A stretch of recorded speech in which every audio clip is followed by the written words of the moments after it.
Bienvenidos a 360 grados, una visión global de la noticia, un espacio para debatir sobre todo lo que sucede en Colombia y en el mundo.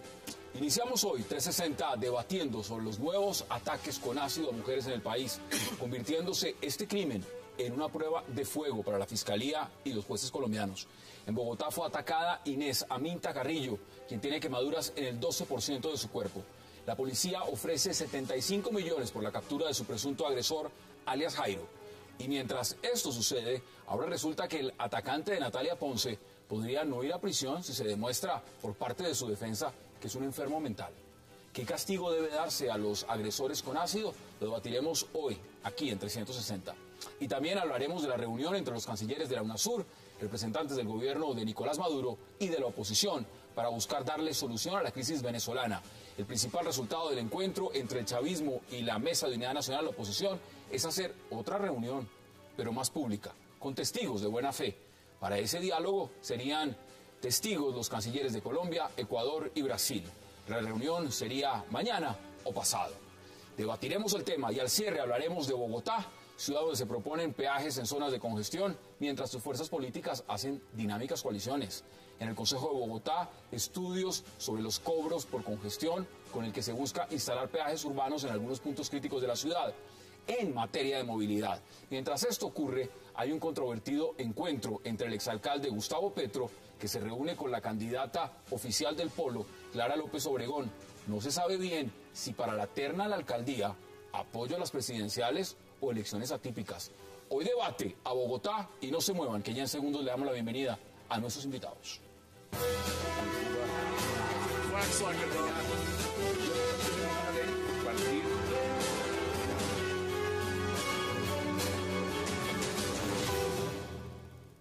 Y qué placer darle la bienvenida hoy en 360 a Salud Hernández Mora, al senador Juan Carlos Vélez, a José Félix Laforí, al senador Juan Lozano y a Abelardo de la Espriella. Salud, caballeros, qué placer y gracias por aceptar esta invitación. Gracias, como siempre, Hassan, por la invitación. Por razones obvias, empiezo este tema con usted, Abelardo. Usted representa a Natalia Ponce. Jonathan Vega ya fue capturado. Sin embargo, después de todo el proceso que hemos visto, siguen los ataques con ácido. ¿Qué va a pasar ahora? Usted está diciendo que va por tentativa de homicidio. ¿Cuál es la perspectiva? Porque también se publicó hoy una historia por parte de Juan Sebastián Lozano, un amigo personal de Jonathan Vega, donde manifiesta que este hombre sufre de esquizofrenia. ¿Eso es así? Bueno, Hassan, lo primero que hay que decir es que este crimen es más terrible que un asesinato, que una violación, que un desplazamiento, que un secuestro, porque es un crimen que condena a la persona que lo padece a perder su propia identidad, a mirarse al espejo y no reconocerse. No me cabe en la cabeza algo más monstruoso. Pero efectivamente, en nuestro caso, este personaje fue imputado por tentativa de homicidio porque la vida de Natalia estuvo en riesgo y de no haber sido por la participación oportuna del personal médico que la atendió, habría muerto. Luego entonces se configura el delito y por eso hoy día está imputado. Pero además él aceptó haber cometido los hechos, pero no aceptó los cargos por ese delito. Pero eso será una discusión del juicio o luego de que se presente el escrito de acusación. ¿Qué fue lo que pasó en la audiencia? Y con respecto al tema de la esquizofrenia, eso no lo determina el señor amigo de este personaje a quien ya apodan el monstruo del Batán, creo, lo determina Medicina Legal, que es el instituto que por mandato de la ley tiene esa competencia. Salud. Mire, 2 nuevos ataques con ácido. ¿Cómo ve usted lo que está pasando? Y esto después de todo lo que ha pasado, por supuesto, con Natalia Ponce. Lo dijeron una experta, yo escuché el otro día, que cada vez que hay un ataque y entonces lo sacamos en medios, hay más ataques, se producen más ataques, es decir, por alguna razón eso hace que la gente vea pues que es una manera de hacer daño y que con bastantes altas dosis de impunidad, pero sí lo habían advertido, que si nosotros le dábamos mucho bombo iba a haber más Sí, pero ahí se parte de una premisa falsa, y esa fue una discusión de estos días, y es pensar que toda esta gente que hace este tipo de ataques tiene patologías psiquiátricas. No, es que no hay que... De hecho lo discutimos esta mañana, es decir, evidentemente no todas las personas que hacen esto padecen una patología psiquiátrica.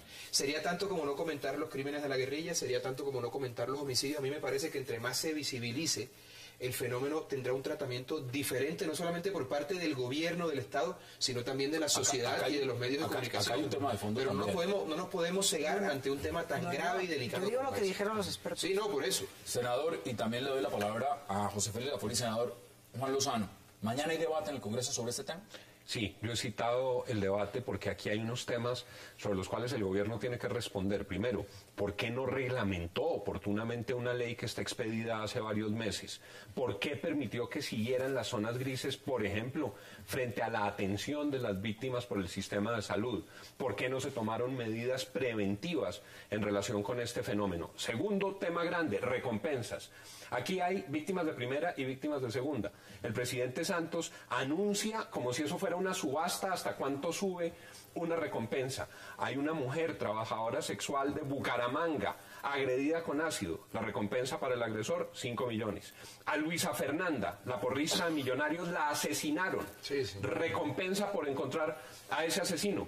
20 millones de pesos. ¿Cuál es la política de Estado en relación con este tema? Y lo otro es un tema técnico importantísimo, donde debemos escuchar a los penalistas, al doctor del Espriella, al fiscal. ¿Debe ser el ataque con ácido un tipo penal autónomo o debe seguir siendo una extensión de las lesiones personales como es hoy? Eso es importante. Yo creo que ese es el tema. Yo creo que aquí estamos frente a un delito, ¿no?, que es absolutamente aberrante. Porque no se trata de quitarle la vida, se trata de destruirle la vida. Sí, así es. Porque las personas prácticamente pierden no solamente su identidad, sino que pierde todo su entorno. Es decir, lo que tiene que estar sufriendo esa familia es indecible. Por consiguiente, yo sí creo pues que en este caso concreto, primero las penas deben ser mucho más severas, ya bien sea como delito autónomo, mucho más que como intento de homicidio, que creo que es el único tipo penal que encontró el abogado de la causa precisamente para... Si cabe acá, porque algunos penalistas dicen que no cabría. Bueno, ese es un dijeron, tema, ¿no? dijeron que yo no tenía razón hace una semana y la fiscalía imputó ese delito. Luego, entonces, esa es la realidad procesal. Y hoy lo dice incluso el propio ministro de Justicia. Que es una autoridad en la materia. Que es una autoridad y dice que los fiscales son autónomos para resolver si le cabe o no le cabe. Pero lo que usted dice es interesante, el tema de las penas. Acá hay un senador como el senador Juan Carlos Vélez, que fue de los que más luchó para que subieran la pena, ¿no? Porque estaba en 6 años y quisieron ponerle en 8. Una iniciativa también de Mira, del partido Mira en su momento, sobre esta ley. ¿Cómo ve usted lo que está pasando? ¿Cómo se explica además, senador, como lo dice el senador Juan Lozano, que una ley aprobada, sancionada, no se reglamente y el plazo venció el 2 de marzo? El 2 de febrero.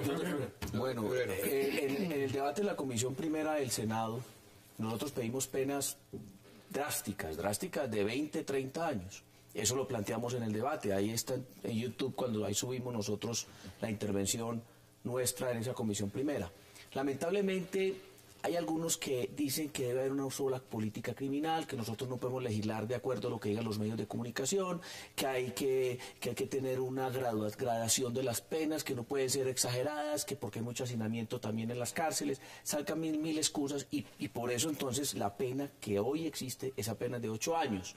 De 8 años que afortunadamente se logró porque se había planteado 6 años, 6 años que buscaban era permitir la excarcelación. Con 8 años se evitó la excarcelación. Claro que ¿cuál es el problema que nos queda? Que si la persona se allana cargos, pues entonces solamente le aplicarán 4 años, sí. y si se porta bien en la cárcel, pues de pronto a los 2 o los 3 años ya está fuera. Entonces, el propósito que se perseguía mientras que recibe el ataque está condenado de por vida. Necesitamos aumentar la pena. Yo estoy de acuerdo con eso. Así lo dijimos en el debate. Y lo otro, Hassan, que fue lo que planteó el senador Juan Lozano, que eso lo hemos dicho claramente en estos días, es que aquí hay una responsabilidad política del gobierno del presidente Santos. Me dice, ¿pero por qué? Por una razón muy sencilla, es que la ley 1639 le dio 6 meses de plazo al gobierno, que se vencía el 2 de enero, porque la ley es del 2 de julio del año pasado. 2 de enero. El 2 de enero, para que reglamentara la ley y sobre todo la venta de este tipo de sustancias que se utilizan para agredir a las personas en el rostro. El gobierno no lo hizo. Ahora, como ha habido una presión grande por esta situación, entonces el ministro del Interior sale ayer, hace una rueda de prensa, yo no sé dónde lo dijo, pero al menos vi los titulares diciendo que ahora creó una comisión, apenas ahora, después que pasó todo lo que todos conocemos, creó una comisión para reglamentar la ley. Ella está por fuera de la ley. Extractos, porque además lo que hizo el ministro fue habilitar la línea 155 también, que eso algunos críticos dicen es como pañitos de agua tibia frente a una situación como esta. Veamos extractos de este artículo que escribió Juan Sebastián Lozano, una persona que conoció o conoce a Jonathan Vega. Veamos extractos. Conocí a Jonathan Vega hace 3 años en un retiro campestre organizado por una psicóloga que trataba a jóvenes con problemas de depresión y abuso en el consumo de drogas. Soy testigo de que Jonathan Vega es un hombre enfermo. Un par de veces me dijo que lo atormentaban voces. En una ocasión me dijo que las voces que escuchaba le decían que no quería que fuera un hombre feliz y que por eso debía vencer a los fuertes demonios que lo atormentaban. No sé cuál es su grado de esquizofrenia, pero es claro que su condición influyó en su nefasta decisión. Los jueces y los médicos determinarán cuál es la pena para el monstruo del Batán. Jonathan pasará varios años en la cárcel o quizás será internado de por vida en un hospital psiquiátrico. Por supuesto, debe pagar por su crimen. Abelardo, esto no es excusa absolutamente nada, manera. Pero sí nos da un parámetro de lo que significa la descomposición en la que estamos. Sí, pero déjame decirte algo antes, Hassan, que mencionó el senador Juan Lozano, que me parece importante. De no haberse publicitado todo este tema, ¿se habría ofrecido la recompensa que se ofreció? Obviamente no. Y se ofrecieron 5. Y después nosotros hicimos una oferta mayor y la policía la subió, era como una subasta. La familia, ¿no? Claro, la hicimos nosotros directamente. Entonces, ¿qué precedente se ha creado con esto? Hoy, una humilde mujer que fue atacada en un barrio del sur de Bogotá, se está ofreciendo por ella hoy la misma cantidad de dinero que se ofreció por ubicar a los atacantes de Natalia Ponce luego. Entonces, eso ha servido y seguirá sirviendo. Pero además de eso le quiero decir, una persona que actúa como actuó Jonathan Vega, ideando todo un plan, diseñándolo, comprando desde diciembre el ácido, acechando incluso a otra amiga de Natalia que estuvo a punto de ser víctima. O sea, pueden ser 2 personas. Es que iban a ser 2 personas. Afortunadamente la captura evitó que fueran 2 personas. Toda esa ideación del plan criminal nos muestra a nosotros que es una persona que actuó en pleno uso de sus facultades mentales. Una persona que es esquizoide no puede tener la posibilidad de definir ese tipo de pasos de la manera en que este señor lo definió. Y eso lo dije el lunes y todo el mundo salió a decir, pero es que De la Espriella no es psiquiatra. Hoy lo dijo algunos de los miembros de la Academia Colombiana de Psiquiatría. Entonces, hay que tener claro que este señor actuó llevado por el odio, llevado por una obsesión, pero de ninguna manera enajenado o por fuera de sus facultades mentales. Luego, entonces, debe caer sobre él todo el peso de la ley. Pero además te digo, suponiendo que sea declarado inimputable, que tenga una esquizofrenia, él no va a la calle. Puede haber una medida de aseguramiento consistente en una internación en un lugar, en una clínica psiquiátrica de hasta 20 años. Entonces yo no sé qué es peor, si estar en una clínica psiquiátrica 20 años recibiendo medicación o 35 en la cárcel. Vale la pena analizar eso también, pero a la calle no se va. A la calle no va. Yo, como siempre, mientras estamos los medios ahí encima, pues, y estamos en campaña electoral. No, y estamos en campaña electoral. Es decir, a mí me parece vergonzosa la actitud del gobierno. A mí vomitaba el otro día viendo al presidente tomar... No, ¿por qué? Porque con otros casos que han ocurrido años atrás, no les ha importado un pimiento. Esto ha tenido la suerte, por decir algo. Todas estas víctimas de ahora y de las pasadas, porque ahora van a actuar, que se ha conjugado el que sea. Campaña electoral, punto número 1. Campaña electoral, punto número 2. Campaña electoral número 3. Y cuarto, que es una niña de estrato alto. No lo confundamos. Es decir, también los medios somos a veces iguales.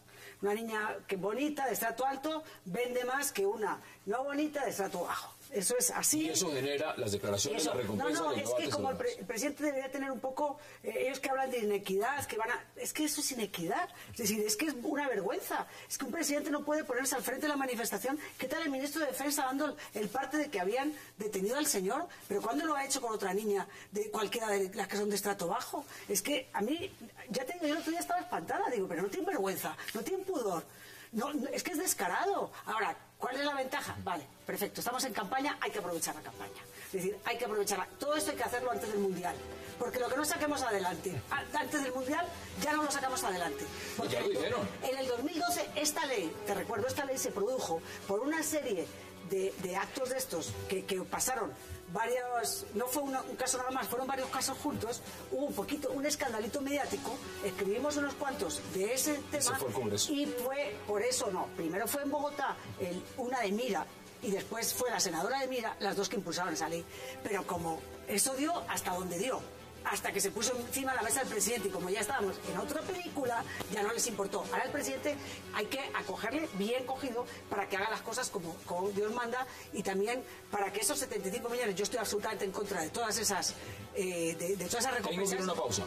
Pues que los 75 millones, en lugar de dárselos, que la policía haga su trabajo y que se los den a las niñas para que se recuperen. Porque con 50 recuperas algunas de las cirugías estéticas. Si no tienes 50 y le estás dando 75, un trabajo que lo tenían que hacer ellos. Nada Porque estaban en la ley. Ya le voy a dar la palabra al senador, vamos a la pausa en 360 y ya regresamos.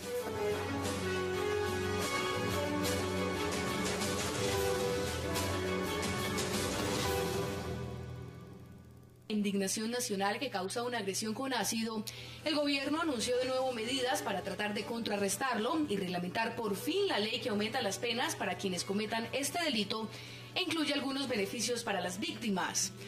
Pero tal vez lo más complejo de reglamentar sea la regulación en la venta de este tipo de productos, propuesta que también está concebida en la ley. Inicialmente haya un registro de compradores para controlar la venta al menudeo de este tipo de sustancias.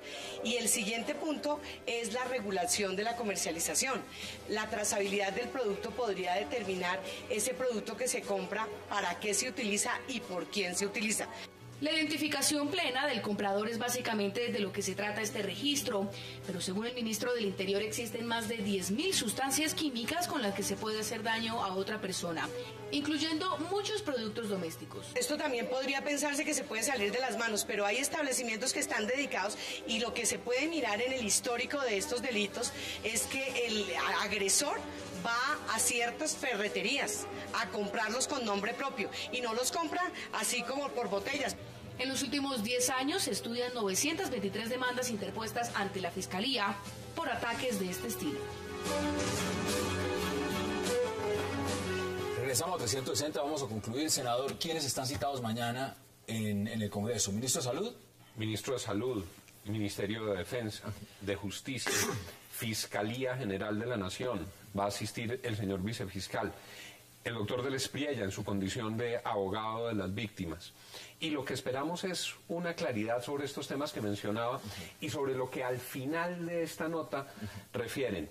Hay cerca de 1.000 casos y hay 4 condenas. ¿Qué le pasó? 4 condenas. ¿Qué le pasó al Estado colombiano? ¿Cómo es posible que haya cerca de 1.000 mujeres y estén en absoluta impunidad sus procesos? Es decir, este señor, Jonathan Vega, fácilmente pudo ver los índices de impunidad en este caso y decir, yo opto es por esto porque aquí a mí no me van a encontrar. Claro, no va a pasar absolutamente nada. Esa es una buena conclusión. La posibilidad estadística es 0.5% de que lo condenen. Eso es una vergüenza. Eso es el imperio de la impunidad. Y concentrado en Bogotá y Medellín. Gravísimo. ¿Cuáles son sus conclusiones, senador? Porque vamos a cambiar de tema. Para mí, esto hace no mucho tiempo era considerado lesiones personales. Ya después se creó un tipo penal, que es el de la ley 1639, donde se agrava o se aplica una pena mayor. Pero yo creo que a partir de lo que ha ocurrido estos días, estaríamos pensando ya en una nueva ley donde se sancione mucho más drásticamente. Pero ustedes recuerdan, por ejemplo, que una oportunidad cuando empezó el tema del SIDA, que hubo más de uno de estos personajes que salían con una jeringuilla infectando a la gente. Yo no sé dónde está, digamos, como el punto exacto del debate que planteó Salud y Abelardo. Pero yo creo más bien que en la medida en que se visibilice situaciones de estas, a la final la gente va comprendiendo el drama, la gravedad y la monstruosidad que hay detrás de estos psicópatas. Es que salir con una jeringuilla, ¿ustedes no recuerdan eso? Incluso en otra oportunidad había otra moda, que cogían... no de pista, que cogían una cantidad de aguas espantosas, ¿no? Y también se inoculaban a la gente, con lo cual les hacía una septicemia. Pues, o sea, las maneras como 2011. Ese año Colombia fue el de mayor ataques con ácido en el mundo. Terrible. 2011. ¿Y Abelardo? Porque vamos a tengo conclusiones porque no todo se puede quedar en críticas. Primero, esto debe ser una política de Estado, no un eslogan de gobierno. O un eslogan de campaña. Eso debe ser una política de Estado. Segundo, hay que hacer una modificación a la ley para que este tipo penal sea autónomo, con penas altas que no permitan subrogados penales descuentos. Segundo, una unidad élite en la Fiscalía para solo perseguir estos delitos teniendo en cuenta el grado de impunidad que hay. Y tercero, también lo propio en policía judicial, crear un cuerpo que investigue y persiga estos delitos. Me parece que eso es fundamental para superar un flagelo que es terrible y que nos compara a naciones que viven en el medioevo como Pakistán, por ejemplo. Eso no tiene presentación. Una cosa nada Eso no más. tiene presentación. Yo creo que tan importante como las penas es que las víctimas reciban los fondos De acuerdo. necesarios para que se puedan De reconstruir acuerdo. hasta donde puedan, y después un apoyo laboral, es decir, hay que darles un apoyo laboral. 40, 50 y 60 De acuerdo, estamos de acuerdo, Salud. No, Pues, y 50, 60, 70 millones cuesta, es decir, o 100 millones. sí, que esto pero no es crear una un broma. presupuesto, una partida para la atención de las víctimas que no tengan recursos. Claro. Hay otro tema en la agenda, porque este tema, por supuesto, seguirá debatiéndose, seguirá en la luz pública. Salud, ¿usted sabía que UNASUR sirve? No, yo creo que no sirve para nada. Porque ya logró una reunión entre Bueno. el presidente Nicolás Maduro y la oposición en Venezuela. No, y también sirve porque seguramente hay hijos y primos de políticos colocados ahí, luego sirve. Mire, en este momento, en este momento justamente está el presidente de Venezuela, Nicolás Maduro. Veamos qué está diciendo. Que encarte. Que encarte. Es movimiento económico. Es movimiento económico. Va generando varios impactos. Yo quisiera... Un comentario rapidito, Adelante. presidente, que tiene que ver con los colectivos de dirección. Colectivo. Para el Colectivo. colectivos de Me dirección. suena, colectivos. Colectivos de dirección, de paz, de amor, de construcción del país. Colectivos armados, de amor, armados de valores. Armado Un de saludo valores. a todos los colectivos.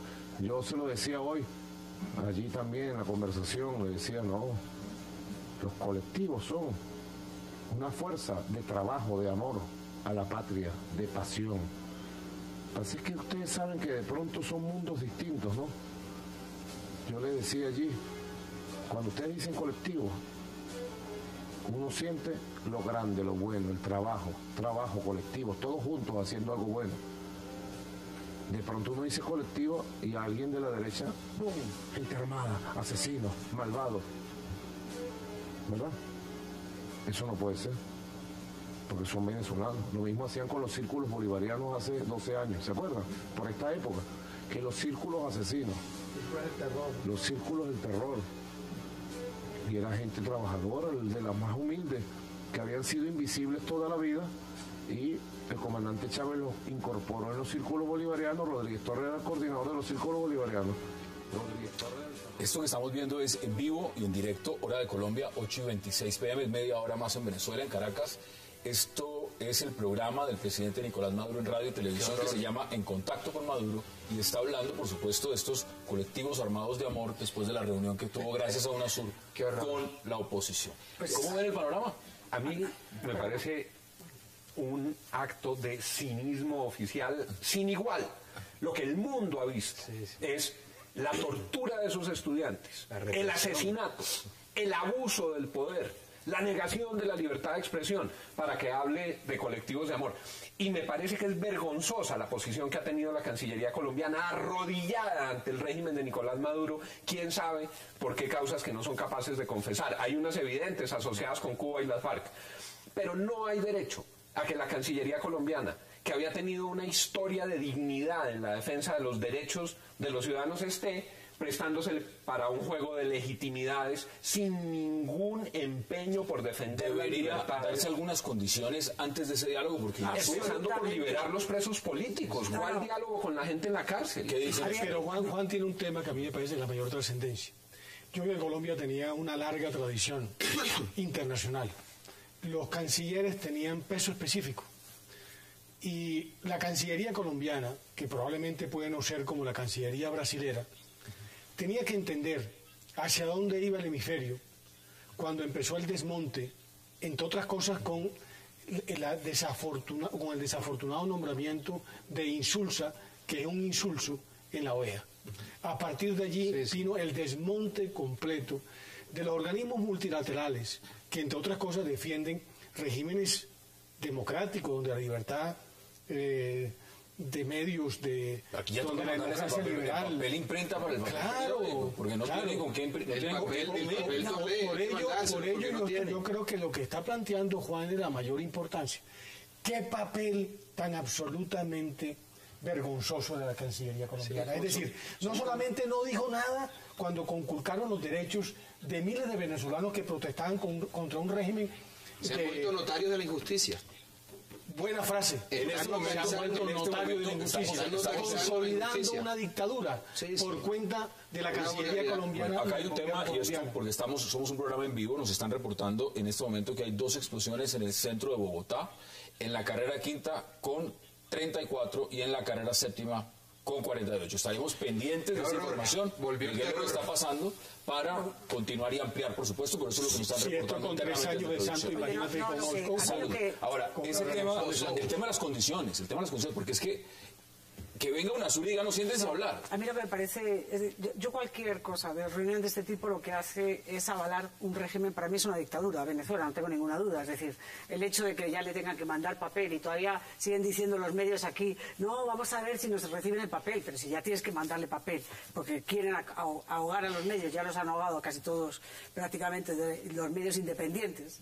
Pues entonces obviamente estamos en una dictadura. Es que esa es una dictadura en todos los órdenes. Es una dictadura en el Poder Judicial, es una dictadura en los 3 poderes totalmente cogidos por ellos. Y además cuando no tienen una ley, no les conviene, se la inventan, no les importa nada.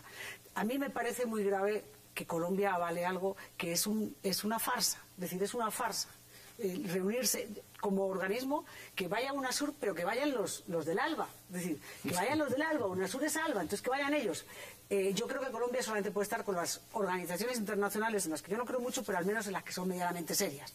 Pero desde luego UNASUR me parece un invento. Yo estoy de acuerdo con el tema de UNASUR. Yo fui tal vez el único senador, no sé, que votó en contra de la creación de UNASUR. Yo fui el único voto negativo. No me gusta UNASUR, me parece que es un organismo, primero, que pretende competirle a la OEA, acabar con la OEA, y segundo, manejado por Chávez en su momento y por otros. Pero yo digo resultados, una reunión que fija otra reunión para mañana. Pero reunión de qué? A mí me parece una comisión. Luego una comisión. Ya está dando algún fruto. No, pero mire, hay otra cosa. Más que la OEA, por lo menos. Hay otra cosa que sucedió esta semana que me dejó muy sorprendido, y es que ¿cómo es posible que haya esa presión contra los periódicos venezolanos, que todavía no se haya podido utilizar el periódico que le enviaron los diarios colombianos a los diarios venezolanos, y haya diarios y periódicos colombianos publicándole artículos a Maduro?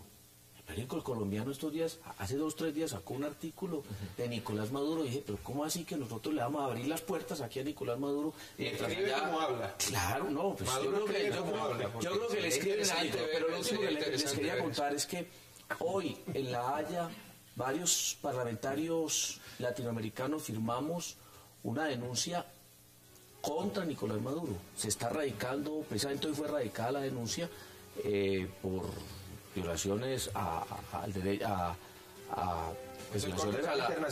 la Corte Penal Internacional. Es decir, le presentamos una denuncia hoy. Tengo que ir una pausa, sobre toda la oposición. Tengo que ir a una pausa, le doy la palabra, pero mire lo que está pasando, porque Nicolás Maduro está diciendo el día de hoy que el 95% de las muertes en Venezuela son responsabilidad de la oposición. Claro. De la oposición. Típico de los dictadores. Eso está diciendo. Típico de las dictaduras. No es culpa del gobierno, no es culpa, es de la oposición. Vamos a la pausa en 360 y le doy la palabra.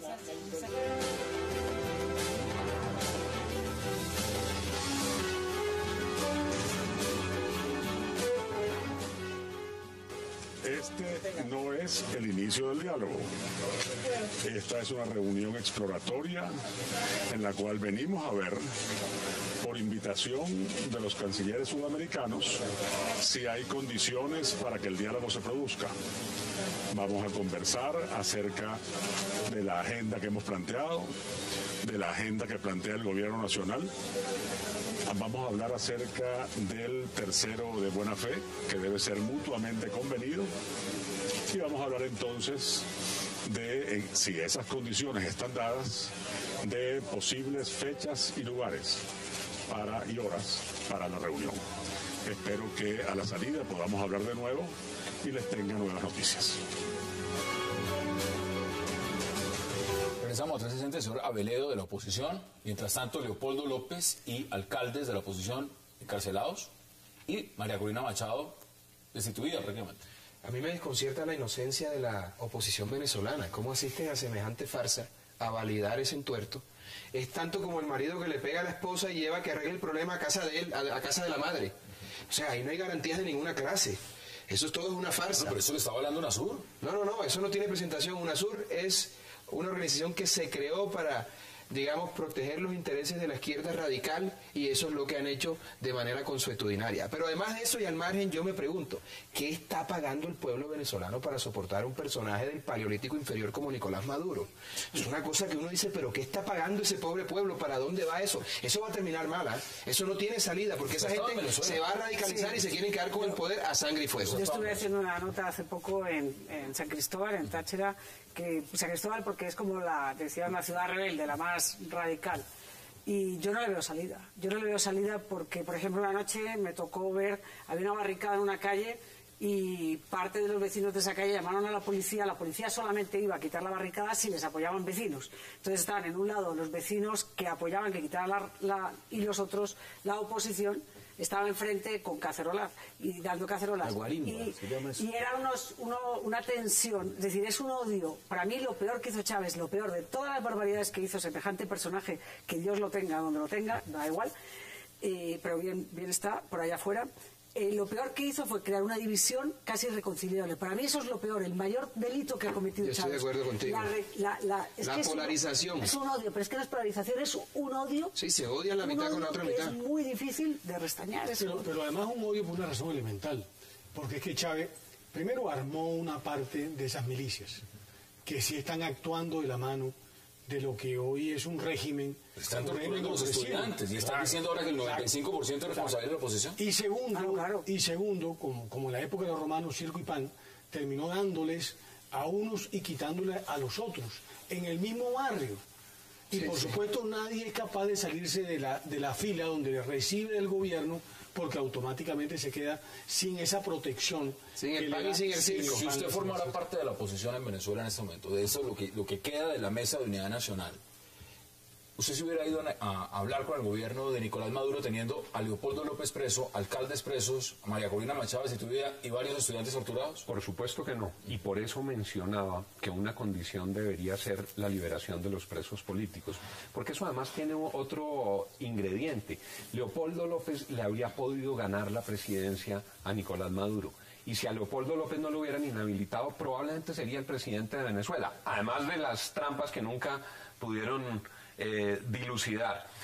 A Leopoldo López se le vencía la inhabilidad en los siguientes 4 meses. Leopoldo López quedaba habilitado como el gran líder de la oposición venezolana y acompañado por María Corina. Vaya paradoja, les están dividiendo la oposición, un grupo de la oposición está legitimando los diálogos que plantea Maduro y vuelven a quedar en manos de Capriles, que ha estado bastante bajito de nota, bastante bajito de punto, que ha ido a las concentraciones y no se sube a la tarima. Capriles, por supuesto, que tuvo un gran coraje, pero en estos episodios Capriles quedó por debajo del coraje y del arrojo y de la valentía y del patriotismo de Leopoldo López y María Corina. Pero por supuesto que no deberían aceptar. Yo tengo una impresión.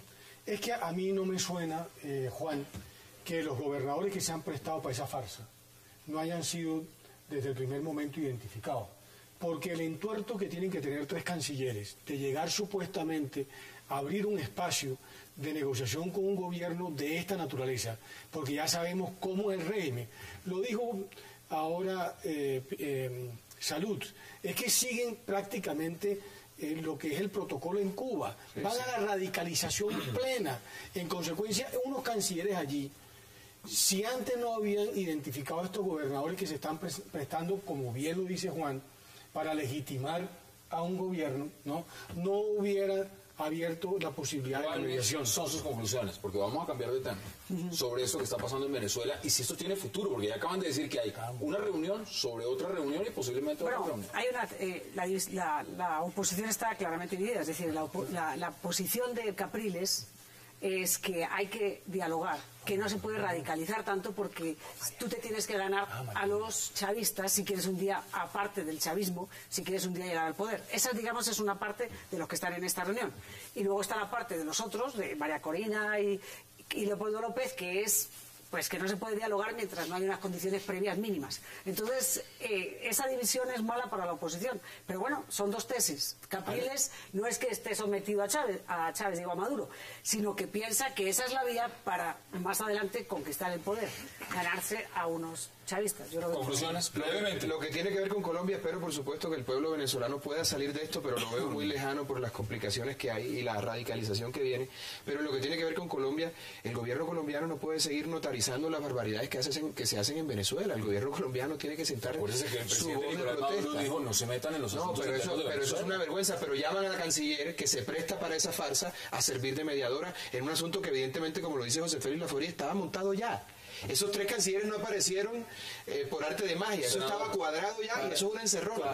Para mí en Venezuela no ha pasado ni el 1% de lo que va a pasar. Venezuela va a una guerra civil sangrienta. Estoy de acuerdo. Y sangrienta porque Venezuela en este momento está controlada por los cubanos. Está manejada por los cubanos. Hay 4 generales del ejército venezolano que son cubanos nacionalizados. Y el que está dirigiendo la represión contra la oposición es un cubano, es un general cubano.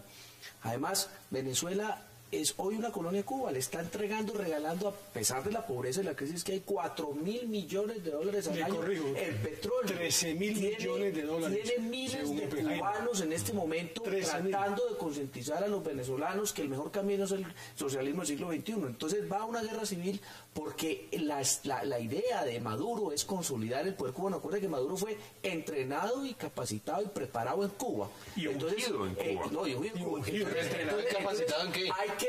Yo no sé, imagínense. No creo que tenga capacidad. Es más, creo que es incapaz. La cosa no es sujeto de derecho. Pero la cosa es que los venezolanos, la única forma de sacar a Maduro del poder va a ser a través de una guerra civil. No, pero es que una guerra es una locura. De lo contrario, a través de la democracia no lo van a lograr. Es mejor un mal gobierno que una guerra. Cualquier cosa es mejor que una guerra. No, es que yo no, lo que quiero decir es que yo no creo que... Hay gente, te habla todo el tiempo, hay gente de oposición que te habla que esto termina en una guerra. Yo les digo... Mejor es Maduro que una guerra, cualquier cosa. Lo que yo veo que es imposible es una solución, porque es imposible el diálogo con unas bestias que lo único que te están todo el día ¿cómo lo van a sacar de allá?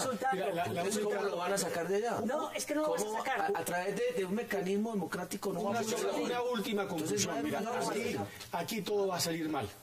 La canciller se metió en el lugar equivocado y en consecuencia es evidente que no van a poder evitar las protestas, al margen de las conversaciones que eventualmente puedan tener estos cancilleres con la oposición y el gobierno. En consecuencia, la cosa va a... Hay un sector de la oposición que no quiere. Por eso, pero además, la inmensa mayoría de los venezolanos quieren seguir... Por fin han despertado, que por fin han despertado.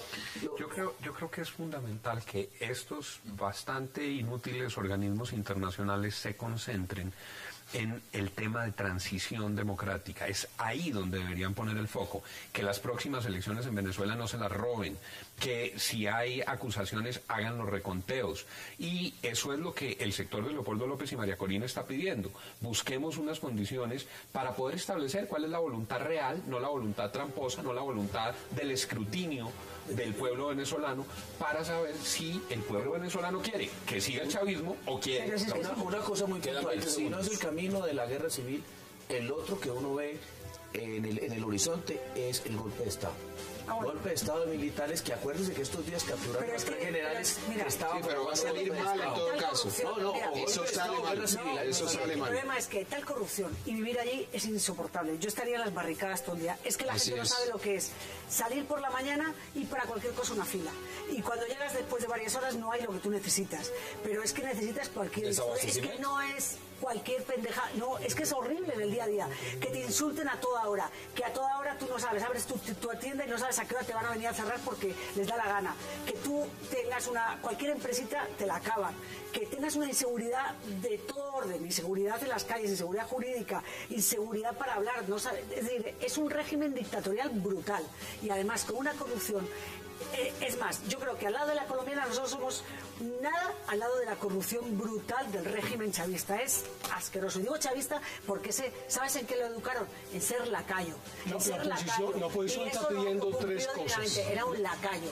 Y Chávez escogió el lacayo. La oposición está pidiendo 3 cosas. Primero, que quienes han sido apresados hay una libertad. Es lo mínimo que pueden hacer, liberar a los presos una políticos. comisión de la verdad que realmente haga una revisión real de los hechos independientes sobre el tema en particular para identificarlo. Y tercero, que desmonten el paramilitarismo que montaron allá, Así es. que es lo que tiene amedrantado y es lo que ha asesinado a buena parte de los estudiantes. Una frase final. Tal vez lo único peor que Maduro en trance de represión es Diosdado después de un golpe militar en trance de represión, reincorporado al ejército. Lo acaban de reincorporar hace 15 días como oficial activo del ejército venezolano. Ese es el panorama. Vamos a la pausa en 360 porque de regreso vamos a hablar de unos coqueteos de la izquierda en Bogotá. Ya regresamos.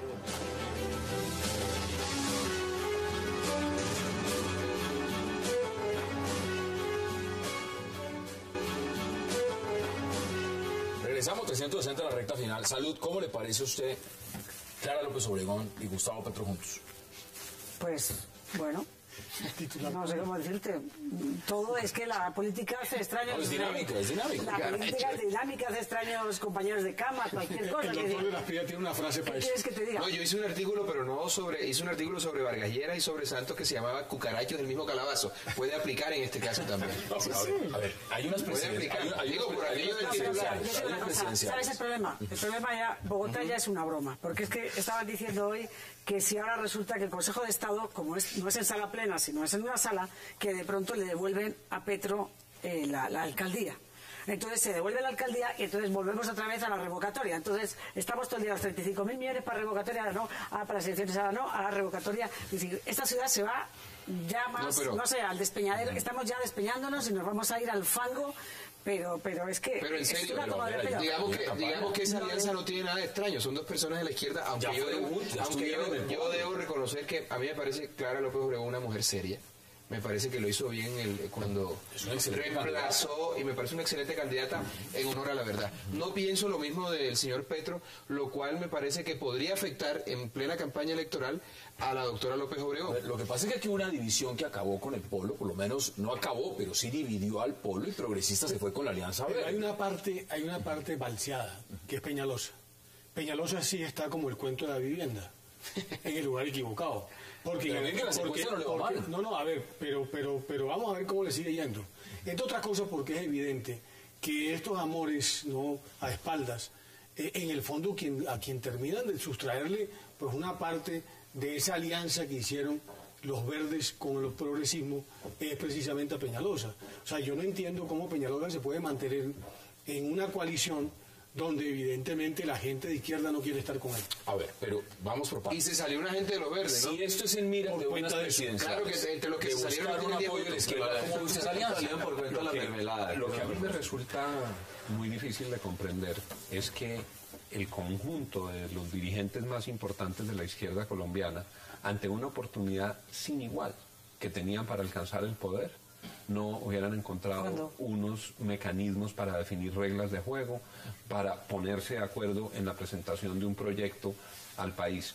Lo que ¿En esas elecciones? En esas elecciones, en todo este proceso, claro. ¿La izquierda por qué? Porque la izquierda enfrenta a un establecimiento dividido. Juan Manuel Santos ganó la presidencia con el apoyo y con los votos de Álvaro Uribe, y eso se dividió con los votos de la Forina, la izquierda, que había tenido la realidad del polo democrático, perdió esa oportunidad, y tú los ves hoy deambulando por el espectro político. En un lado Clara Conaída, en otro lado Antonio Navarro, en otro lado Gustavo Petro. En el Congreso hay 8 senadores del polo y hay 4 tendencias entre los 8 senadores del polo. Eso lo que muestra. Eso ha sido históricamente así. Sí. Bueno, lo que pasa es que en Colombia las vanidades pueden más que las conveniencias al final de cuentas, ¿no? ¿Cómo lo ve usted desde su origen? Yo no creo en que ese matrimonio llegue a alguna parte. Yo lo que decía aquí el senador Lozano, lo que uno ve en el Congreso es una izquierda muy dividida y sobre todo muy marcada esa división entre los progresistas y el polo. Yo no veo que ellos vayan a alguna parte. Lo que nos da a nosotros mucha tranquilidad, eso sí, hay que decirlo, es que al menos tenemos identidad en algo, que ninguno va a votar por Santos. Ellos iban a votar por Juan Manuel Santos en la segunda vuelta inicialmente, pero con todo lo que ha pasado, pues se pusieron de acuerdo, tanto el Polo como los progresistas, para no votar por Juan Manuel Santos. Entonces, eso sí están de acuerdo. Es el siguiente, el acuerdo podría consistir, y esto lo revela la silla vacía, diciendo de la siguiente forma: que Clara López y Aida Bella apoyen la idea de la constituyente que ha propuesto Gustavo Petro, y a cambio, por supuesto, les apoyaría en su intención a la presidencia. Pero vamos a ver. Estamos hablando también de dos apoyos que caben en dos taxis. Y con el mayor respeto, porque al menos el Polo tiene una ideología, cosa que otros partidos no tienen, pero con el mayor respeto. Es decir, Aida, Clara López tienen las mismas posibilidades que yo de ganarme el concurso de Cartagena. Es decir, ninguna.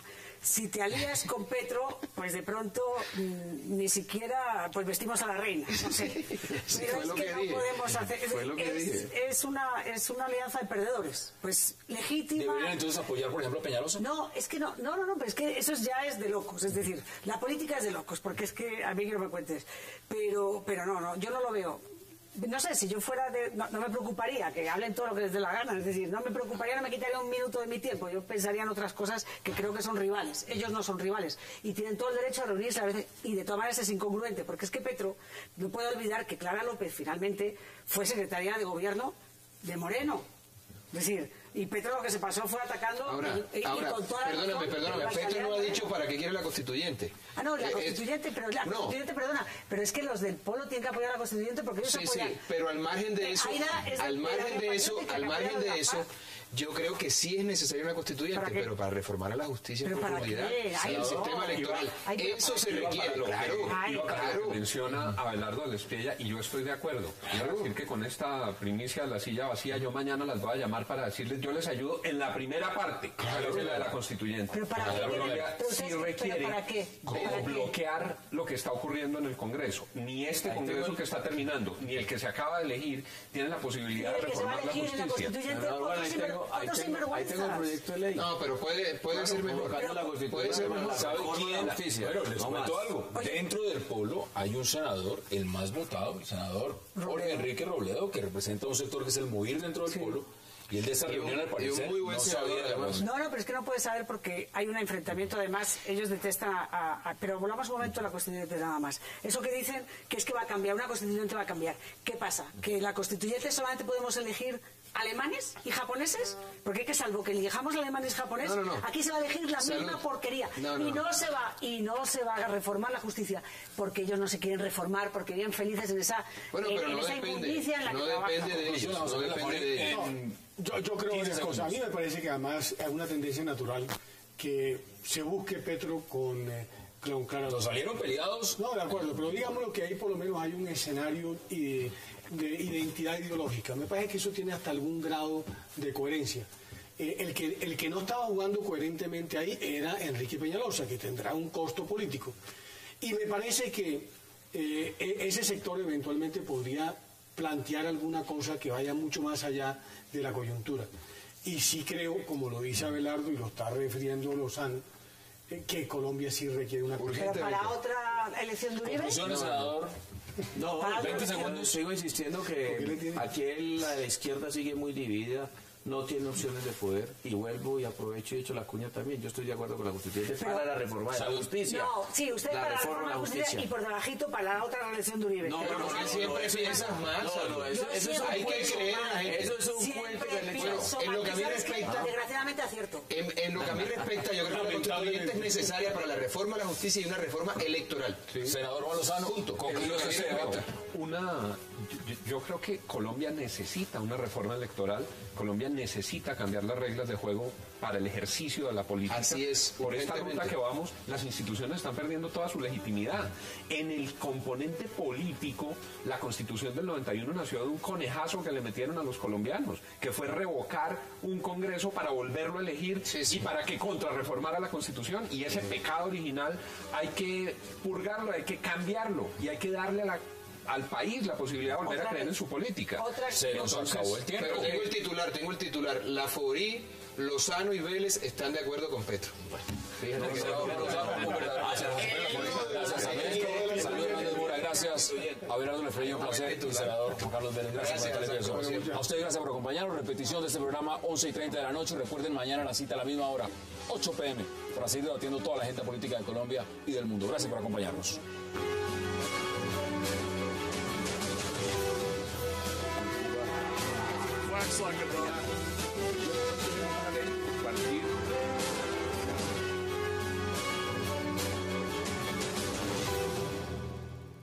Le damos mucho bombo y va a haber más. Sí, pero ahí se parte de una premisa falsa, y esa fue una discusión de estos días, y es pensar que toda esta gente que hace este tipo de ataques tiene patologías psiquiátricas. No, de hecho, es que no hay que... De hecho, lo discutimos esta mañana, es decir, evidentemente no todas las personas que hacen esto padecen una patología psiquiátrica. Sería tanto como no comentar los crímenes de la guerrilla, sería tanto como no comentar los homicidios. A mí me parece que entre más se visibilice, el fenómeno tendrá un tratamiento diferente, no solamente por parte del gobierno, del Estado, sino también de la sociedad y de los medios de comunicación. Acá hay un tema de fondo. Pero no nos podemos cegar ante un tema tan grave y delicado. Yo digo lo que dijeron los expertos. Sí, no, por eso. Senador, y también le doy la palabra a José Félix Laforí. Senador Juan Lozano, ¿mañana hay debate en el Congreso sobre este tema?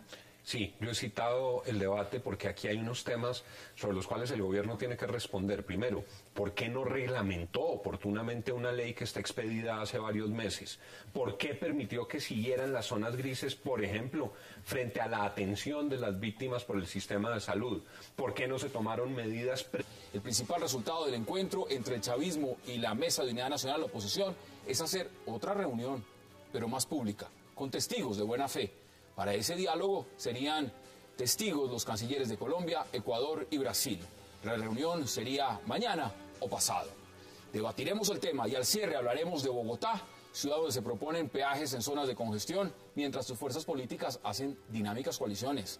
En el Consejo de Bogotá, estudios sobre los cobros por congestión, con el que se busca instalar peajes urbanos en algunos puntos críticos de la ciudad. En materia de movilidad. Mientras esto ocurre, hay un controvertido encuentro entre el exalcalde Gustavo Petro, que se reúne con la candidata oficial del Polo, Clara López Obregón. No se sabe bien si para la terna a la alcaldía, apoyo a las presidenciales o elecciones atípicas. Hoy debate a Bogotá y no se muevan, que ya en segundos le damos la bienvenida a nuestros invitados.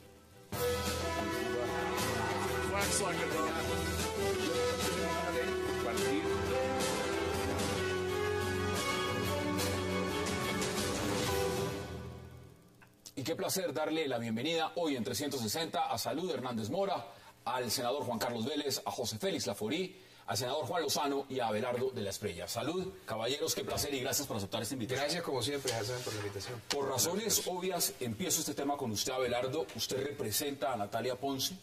Jonathan Vega ya fue capturado. Sin embargo, después de todo el proceso que hemos visto, siguen los ataques con ácido.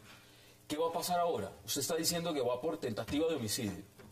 ¿Cuál es la perspectiva? Porque también se publicó hoy una historia por parte de Juan Sebastián Lozano, un amigo personal de Jonathan Vega, donde manifiesta que este hombre sufre de esquizofrenia. ¿Eso es así?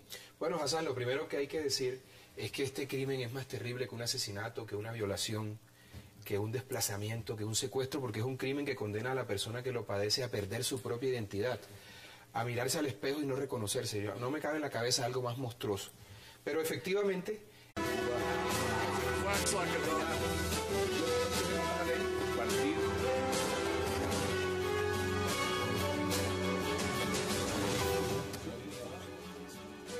Bienvenidos a 360 grados, una visión global de la noticia, un espacio para debatir sobre todo lo que sucede en Colombia y en el mundo. Iniciamos hoy 360 debatiendo sobre los nuevos ataques con ácido a mujeres en el país, convirtiéndose este crimen en una prueba de fuego para la Fiscalía y los jueces colombianos. En Bogotá fue atacada Inés Aminta Carrillo, quien tiene quemaduras en el 12% de su cuerpo. La policía ofrece 75 millones por la captura de su presunto agresor, alias Jairo. Y mientras esto sucede, ahora resulta que el atacante de Natalia Ponce podría no ir a prisión si se demuestra por parte de su defensa que es un enfermo mental. ¿Qué castigo debe darse a los agresores con ácido? Lo debatiremos hoy, aquí en 360. Y también hablaremos de la reunión entre los cancilleres de la UNASUR, representantes del gobierno de Nicolás Maduro y de la oposición, para buscar darle solución a la crisis venezolana. En nuestro caso, este personaje fue imputado por tentativa de homicidio porque la vida de Natalia estuvo en riesgo y de no haber sido por la participación oportuna del personal médico que la atendió, habría muerto luego. Entonces se configura el delito y por eso hoy día está imputado. Pero además él aceptó haber cometido los hechos, pero no aceptó los cargos por ese delito. Pero eso será una discusión del juicio o luego de que se presente el escrito de acusación. ¿Qué fue lo que pasó en la audiencia? Y con respecto al tema de la esquizofrenia, eso no lo determina el señor amigo de este personaje, a quien ya apodan el monstruo del Batán, creo, lo determina Medicina Legal, que es el instituto que por mandato de la ley tiene esa competencia. Salud. Mire, 2 nuevos ataques con ácido. ¿Cómo ve usted lo que está pasando? Y esto después de todo lo que ha pasado, por supuesto, con Natalia Pons. Lo dijeron una experta, yo escuché el otro día, que cada vez que hay un ataque y entonces lo sacamos en medios, hay más ataques, se producen más ataques, es decir, por alguna razón eso hace que la gente vea pues que es una manera de hacer daño y que con bastantes altas dosis de impunidad, pero sí lo habían advertido, que si nosotros